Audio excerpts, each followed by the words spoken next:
I'm going to invite Alex Waldron from Google, Mitu Yilma from Born This Way Foundation, and Dr. Desmond Patton from Columbia University. Come on up and sort of react to what you heard. Starting with Catherine was sort of teens or the authority. I thought that was a pretty powerful statement. I heard empowerment, very strong statement from people at this age, I think. Advocate, addiction, and then opening up the discussion. I just wanted to say congratulations. Y'all are incredible. I was not doing anything like this when I was in high school. A few of the things I wanted to really lift up about what came up in each of your projects. The first is I thought it's really cool to see how each of you are capitalizing on your own strengths and your own experiences in how you're designing the project. It's really important when you do any kind of advocacy or change-making work to come at it from a place where you have passion and really have experience speaking Spanish and using that to go to Puerto Rico. That's incredible and bold. And then, going directly to policymakers, like as a high school student, to be like, oh, I talked to my teachers, and then the next thing I did is I went and talked to the mayor. That's just really fascinating and incredible leap to make. I had a few questions. One is, clearly you all are incredible leaders and are demonstrating those qualities already, but I was wondering how you're thinking about how you're going to engage your peers. It's kind of easy sometimes just to work in everyday conversations, and sometimes, you don't want to get deep when you're talking to, your friends, but I believe in sharing what I believe, talk to others about, online dangers, and sometimes they haven't even heard of what I'm talking about. I talk to parents because I like empowering them and uplifting them to help their kids. But I do enjoy surprising some of my fellow teens. It's going to be difficult to reach out to high schoolers, especially because they're kind of set in their ways and they think they know everything right now. And so I think for me, that's why I chose to focus on elementary school parents, because I was like, this is like the key sensitive period where you can really have a great relationship with your kid and not have it be like where I'm at school and I hear people complaining about, oh, my parents, they just set up all these parental controls and they never told me why. I printed out posters from the Save for Internet Day online website, and I just put them in common areas where students hung out. I try to make conversation, like if they see a random poster, they're probably gonna think, where did that come from?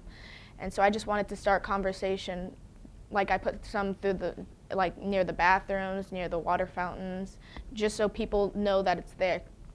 I made flyers and stickers for everybody, because everybody loves stickers. Right. No matter what age you are. And I have some like here. There's stickers like that. And I passed them out to everybody that I could. I ran out of some too. Do you notice a difference when it's you talking to your peers as opposed to an adult? It's a peer-to-peer conversation. When it's a teen talking to a teen, it's like you kind of have that deeper connection. When it's an adult that you don't really know, you kind of sometimes assume things as a teen. I've seen that, like they assume they're old and they don't know anything, or they don't know what they're talking about, that kind of thing. But when it's a teen, they start to think like, maybe I am doing something wrong, At Born This Way Foundation, we do a lot of research on like how young people interact with each other and talk about wellness, how they interact with their peers, their parents, and online. And we found that young people tend to trust online spaces and their peers more. And so I'm curious about your thoughts on how do adults improve? So when I talked to the group of parents at my former elementary school, I was kind of surprised because basically I had a pre-survey beforehand and all of them felt like pretty comfortable with technology, and they all said that they had spoken to their kids about online safety. But when they got there, a lot of the questions they asked me were things that were kind of like fundamental. So they would ask me like, what exactly is a private message? And I was kind of a little surprised because I feel like definitely for parents, they just need to be a little more aware of the terminology to start with and just like actually understanding the functions. And so another big thing would be, I think it's important to talk, just like, I guess make sure your child is comfortable, like before there's any problems, just from the get-go, when you give them a phone or a social media account, you say, if there's anything that makes you uncomfortable, you can talk to me. Because I know a lot of people, they fear judgment from their parents, they fear punishment, and so it's really important that you can just give a little plug at the start and say, come to me. And I think that would definitely be have a significant impact. You know, as a parent, the best way you can get that conversation going, whenever you give them a phone or social media, or whenever they are old enough for it, you know, making sure that they know, as a parent, you just want to talk to them. Like, you're not gonna like judge them, or you know, you're not gonna talk down to them, that kind of thing. Knowing the language, like being able to know what kids are talking about is extremely crucial to being able to understand them. Because when they see that you know what they're talking about, and you're not, you know, you're not like, what's that again? Then they kind of understand, like, oh, you know, okay, cool. So I can keep talking to you about this, and that again helps to build that relationship. I think the reason why kids go to kids is, again, the whole judgment thing, and just the fact that you share so many of your experiences online. Like, you spend so much time, I guess, networking per se, but like, you know, you're constantly chatting on it and that sort of thing, and it's just easier. And I know a lot of times that people, they want to avoid any type of confrontation, like face to face. So like, even if you can just text your friend and you can have a conversation right there, or you can text a hotline, I think that's a lot easier for people than going to a parent or some other adult, definitely. As a parent of a 15 and a 13-year-old, I mean, where do we learn? I mean, aside from talking to our children, you know, you say we have to understand the language and the technology that you guys are using. Would it be awkward if I went to my children and said, hey, can you teach me how to use Snapchat? I mean, from your perspective, I'll take the arrows for all the parents here. I mean, would that be a weird conversation for you to have with your parents, or no? Well, for me, I taught my dad how to use Snapchat. So did I, yeah. Not really, but I guess it's kind of weird when your parent has the same stuff as you. It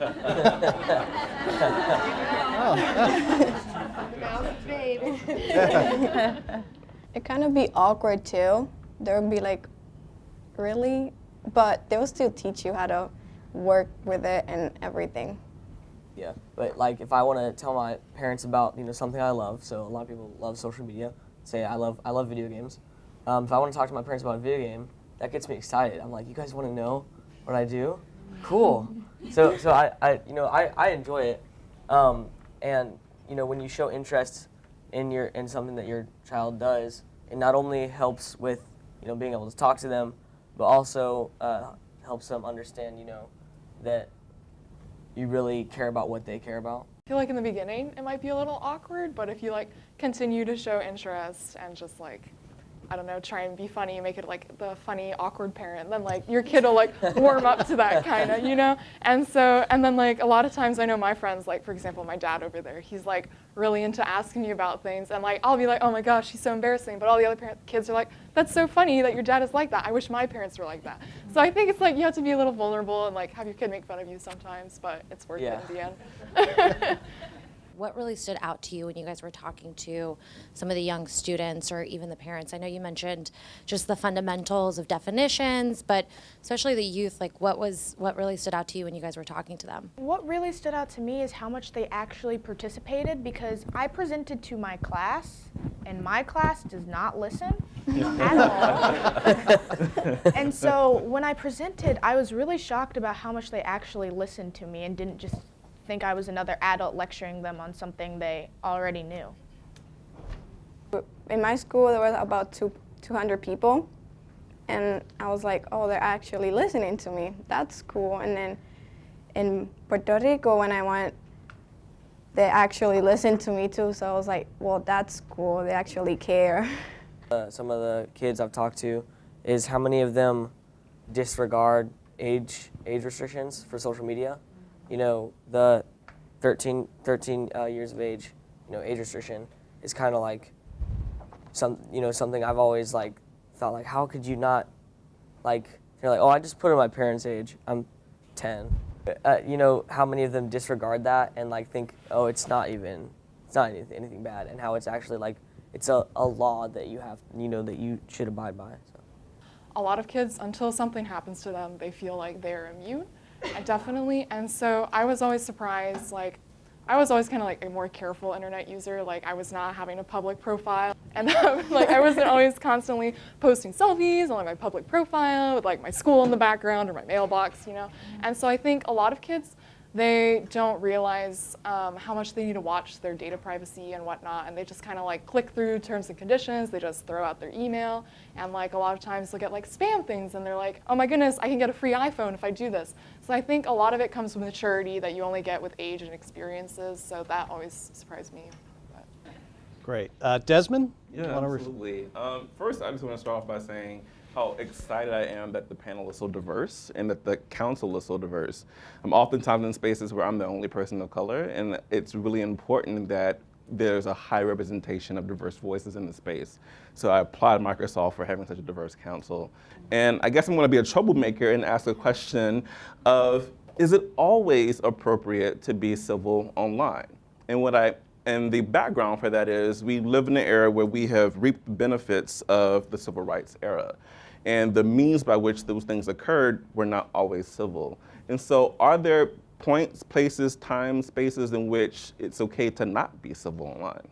There are times when you kind of have to show like your passion or your drive for something, and you can't really do that in a politically correct way. And you kind of have to say like, I know you believe in this, but I'm telling you that it's not right, and that it's not okay with me, and I don't think it should be okay with anyone.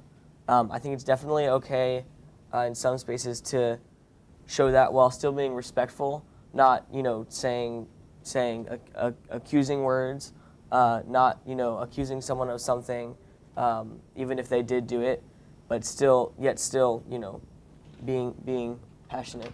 I feel like when you take a super aggressive stance, automatically people shut down. So I think if you want to be heard, obviously stand by your beliefs, but at the same time, you have to respect the other person. And so I think it's okay, it's great to disagree respectfully, but there just has to always be a certain level of conduct that you hold yourself to and hope that others will match you with that. You're talking about it, but it'd be great to understand the positives and negatives of what you've shared amongst each other about your experiences with the school districts and what they provided for you in terms of education on this issue. My school doesn't provide a lot of information on this topic. That's why I'm trying to. I'm trying to make school districts around mine do the same thing that I did on Safer Internet Day. My school is a small school. They talk a lot about being safe online and everything. They bring like police officers and people to talk about it to us teens, and yeah. Well, my school just actually this year has started to do a Safer Internet Day event, and they do questions over the intercom, and you can win points, that kind of thing, just making it fun. They already had some things with the counselors, like privacy things and predators, watching out for that kind, more of the almost like the technical side than the social emotional side of a safer internet. One of the things we talk to parents about is being a good digital role model themselves. I see you smiling already. So what do you think either your parents or let's say other parents could do better in terms of their use of their phones or their laptops or their digital devices? When a parent is looking at their phone and a kid sees that, it's like it's the kid versus the phone for the parent's attention. When you're looking at your phone and kind of answering your kids' questions blankly, they almost want you to say no. Like, Mom, can I have some ice cream? Yeah, sure. Can I play some video games? Sure. It's just like some parents do that, and it really is powerful when you look up, set your phone down, and go over and talk to your kid. I know there's so much frustration where it's like your parents are telling you get off your phone, don't be constantly posting, and then you see them doing it, and you just feel like you can't say anything without coming off as disrespectful, and it drives people crazy. And even at my own presentation beforehand, I spoke to a couple fifth graders to kind of see what was big at my former elementary school. And so a bunch of them told me like, oh my gosh, it's so annoying because like my mom's on Facebook all the time and like she's just like won't pay attention to me, and that kind of thing is definitely a huge part. Like I know, like not being a hypocrite, I guess that's a huge thing. So how do we continue to support you in your efforts? Are there any ideas you have or things that would make it easier for you if the adults in the community could step up more to partner with you? I guess for me the biggest thing was I was afraid of not being taken seriously, and I was so afraid like, oh my goodness, I'm talking to my principal, I'm like wasting their time. And so I think definitely making sure that emphasizing that you want to talk to the kids and that you want to hear the perspectives, because definitely for me, my biggest fear was like, I'm wasting their time, they have better things to be doing. But definitely having support from my teachers and from my school, it was really an amazing experience just to be able to grow as an individual and like carry these skills into the future. So definitely like, I guess, maintain a link and just communicate definitely that you want to be there for us. Getting in contact with kids who are maybe want to do things like us, and younger people, even new adults that want to share their opinion but don't really have a platform. Like when I team up with my parents and Parents Who Fight, like it kind of helps you to get out there, and then that kind of kickstarts your the rest of your campaign. So my question to you is, what kind of digital skills do you impose on your peers so that they could be better people on the web? I think thinking before you make any decision to put online is a big thing, because you never know what other people might say about it. Always thinking twice, I think is definitely important. And then that involves like just thinking before you act, like Misoda said.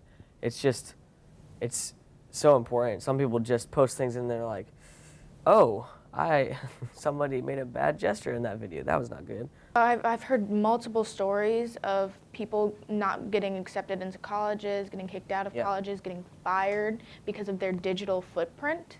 Mm-hmm. So I think digital footprint really, really matters when it comes to being safe online.